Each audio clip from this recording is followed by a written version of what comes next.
ایک حدیث مبارکہ نکاح کا انکار کرنے والے، نکاح سے نفرت کرنے والے ان کو جھجوڑ رہی ہے۔ اللہ کے رسول علیہ السلام آج اس لیے کہ یہ مادیت کا دور ہے، ٹیکنالوجی کا دور ہے، اور ایک بات یہ بھی عرض کروں، زنا کے عروج کا دور ہے، گندگی اور معاذ اللہ بدکاری کا دور ہے، اس لیے کہ یورپ کی دنیا کے اندر مرد کا مرد کے ساتھ بدکاری کرنا، اس کو قانونی شکل وہ دیتے ہیں اور اس کو برا نہیں سمجھتے۔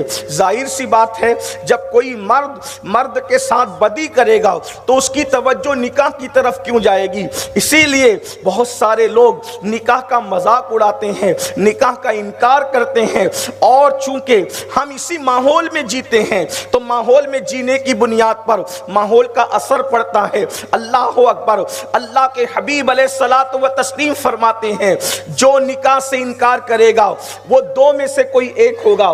اب ذرا توجہ سے حدیث پاک سنیں، اس لیے کہ کچھ لوگ بہت روشن خیال بنتے ہیں، کچھ لوگ تعلیم حاصل کر کے دوسروں کی بولی بولتے ہیں، اغیار کی بولی بولتے ہیں۔ یاد رکھنا، نکاح کی حکمتیں اگر لوگوں کو سمجھ میں آ جائے تو کوئی نکاح کے بغیر نہ رہے۔ اللہ اکبر، بیوی کی اہمیت اگر لوگوں کو پتہ چل جائے تو لوگ بیوی کے بغیر نہ رہے۔ سیدنا امام احمد ابن حنبل رضی اللہ تعالیٰ عنہ، ان کی بیوی کا انتقال ہوا، دوسرے ہی دن آپ نے نکاح فرمایا، دوسرے دن نکاح کیا، اور اس کے بعد فرمایا میں ایک رات بھی بیوی کے بغیر نہیں رہ سکتا، اور میں اس کو پسند نہیں کرتا کہ مجھے موت آئے اور میں بغیر بیوی کے رہوں، اللہ سے ملاقات میں بغیر بیوی کے کروں۔ اللہ اکبر، جس دن انتقال ہوا اس کے دوسرے دن آپ نے نکاح فرمایا۔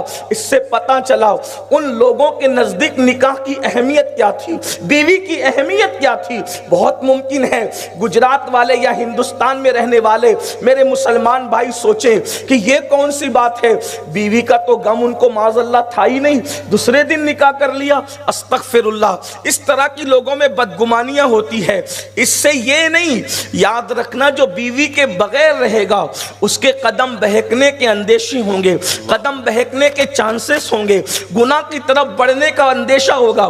سوچو آج سے تقریباً 900 سال پہلے، بلکہ اور اس سے بھی زیادہ پہلے، بلکہ تقریباً 1200 سال پہلے اتنا خوبصورت دور تھا، اتنا حسین دور تھا، اس دور میں بھی ایک رات وہ لوگ بیوی کے بغیر گزارنا پسند نہیں کرتے تھے۔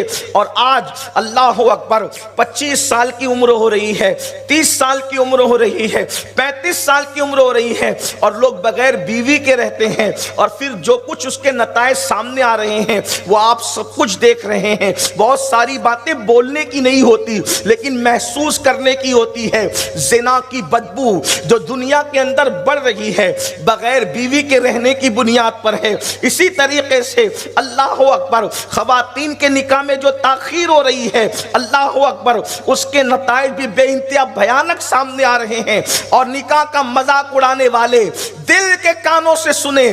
اللہ کے رسول صلی اللہ علیہ وآلہ وسلم فرماتے ہیں جو میری سنت نکاح کا مذاق اڑائے گا، اس کا انکار کرے گا، وہ دونوں میں سے کوئی ایک ہوگا، یا تو اس کی اصل میں خطا ہوگی۔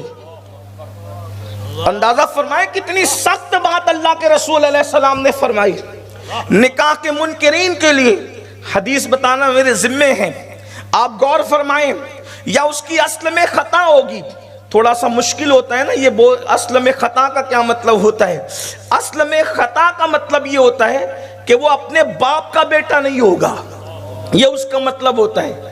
نکاح کا مذاق اڑانے والا یا تو اپنے باپ کا بیٹا نہیں ہوگا یا پھر وہ فاسق و فاجر ہوگا، دونوں میں سے کوئی ایک ہوگا نکاح کا انکار کرنے والا، نکاح کا مذاق اڑانے والا۔ اللہ کے رسول صلی اللہ علیہ وآلہ وسلم نے نکاح پر بہت زور دیا ہے اور نکاح کی تعلیم فرمائی ہے، اور یہاں تک ارشاد فرمایا اللہ کے رسول صلی اللہ علیہ وآلہ وسلم نے کہ وہ میری سوسائٹی کا ممبر ہی نہیں ہے جو نکاح کا انکار کرے۔ اللہ اکبر، اس سے نکاح پر اللہ کے حبیب صلی اللہ علیہ وآلہ وسلم نے ترغیب فرمائی، یعنی نکاح کو وظیفے سے کوئی کم قرار نہیں دیا گیا، بلکہ ایک مقام پر اللہ کے رسول علیہ السلام فرماتے ہیں رات کو بیوی کے حق کی ادائیگی کے لیے جگنے والا، جو رات کو اس نیت سے جگے کہ وہ بیوی کا حق ادا کرے. شادی کا موقع ہے اور بہت اوپن بہت ساری چیزیں نہیں کہی جا سکتی. حیا کے پردے میں حدیث کی ترجمانی کی جا رہی ہے. آپ سمجھ سکتے ہیں. جو نہیں سمجھتے وہ علماء کی طرف توجہ کریں, ان سے رجوع کریں کہ اس کا کیا مطلب ہے. آقا علیہ السلام ارشاد فرماتے ہیں رات کو بیوی کے حق کی ادائیگی کے لیے جگنے والا شب قدر میں عبادت کرنے کا ثواب پاتا ہے. جو بندہ شب قدر میں عبادت کرے, شب قدر میں عبادت کرنے والے کو جو ثواب دیا جاتا ہے, بیوی کے ساتھ رات گزارنے والے کو مصطفیٰ جان رحمت کے فرمان کے مطابق اللہ وہی ثواب عطا فرماتا ہے. اب اگر اس حدیث کو سامنے رکھیں اور پھر اگر اپنے الفاظ میں یہ کہنا چاہیں کہ جو ہر رات اپنی بیوی کے ساتھ رات گزارتا ہے, گویا کہ قدرت نے اس کی ہر رات کو شب قدر کا درجہ عطا کر دیا.